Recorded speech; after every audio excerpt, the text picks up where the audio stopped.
नमस्कार स्वामी भक्त हो. श्री स्वामी समर्थ. स्वामी सांगतात, आयुष्याच्या वाटेवरचा प्रवास कधीच ठरवून होत नसतो. जशी वळणं येतील तसं आपल्याला वळावंच लागतं. संयम फार महत्त्वाचा आहे. वाईट दिवस आल्यावर कधीच खचून जाऊ नका आणि चांगले दिवस आल्यावर कधी घमंड करू नका. जीवनात येणाऱ्या वाईट परिस्थितीत व्याकुळ न होता मनावर नियंत्रण ठेवून तिचा धैर्याने सामना करा. माझे वाईट दिवस फक्त थोडेच शिल्लक आहेत आणि उज्ज्वल काळ समोर दिसत आहे असं समजून धीर धरा. घाईघाईने निर्णय घेऊ नका. स्वामी सांगतात, आयुष्यात नेहमी हसत राहा, आनंदी राहा. कारण या दुनियेत हसवणारे कमी आणि रडवणारे जास्त मिळतील. जीवनात एकच करा, स्वतःचे नाव कमवण्यासाठी दुसऱ्याचे नाव खराब करू नका. स्वतःला कधी एकटे समजू नका. जरी मी दिसत नसलो तरी मी सावलीसारखा कायम तुमच्या पाठीशी आहे. स्वामी सांगतात, तुम्ही मनापासून इतरांचं भलं व्हावं, चांगलं व्हावं ही इच्छा जरी मनात आणली तरी सुख तुमच्या घरी पाणी भरेल.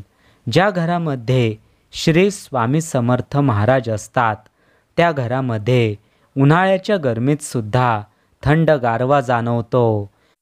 तसेच त्या घराच्या जमिनीवर पाय ठेवले असता थंडपणा जाणवतो व त्या घरात प्रवेश करताच प्रसन्नता व शांतता जाणवते.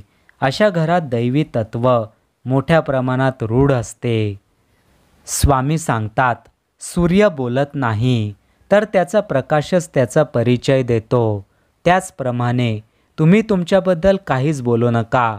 फक्त उत्तम कार्य करत राहा, उत्तम कर्म करत राहा. लोकच तुमचे योग्य असे वागणे पाहून, तुमचे चांगले वागणे पाहून तुमचा परिचय इतरांना देतील. माणसाजवळ त्याच्या आयुष्यभराची संपत्ती म्हणजे त्याचे चांगले व उत्तम विचार आणि चांगले व उत्तम वागणे.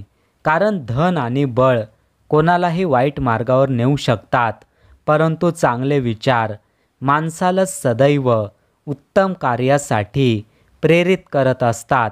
स्वामी सांगतात, माणसाला त्याचे भोग हे भोगूनच संपवावे लागतात. ते त्याला टाळता येत नाही, कारण तो त्याच्या कर्माचा हिशोब असतो. बोलताना शब्दांचा वापर खूप विचारपूर्वक करावा, कारण ते तुमचे संस्कार दाखवत असतात.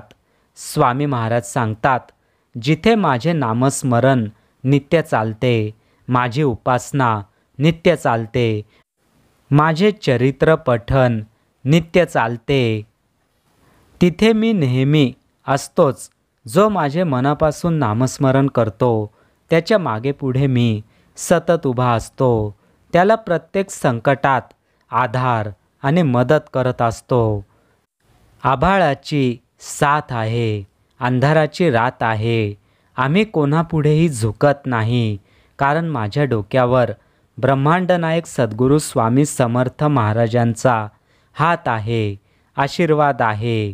जेव्हा जातो मी स्वामींना शरण, आयुष्य बदलून टाकतो तो क्षण. सोपविता स्वामींवर सर्व भार, गळून जातो सारा अहंकार. श्री स्वामी समर्थ. जय जय स्वामी समर्थ.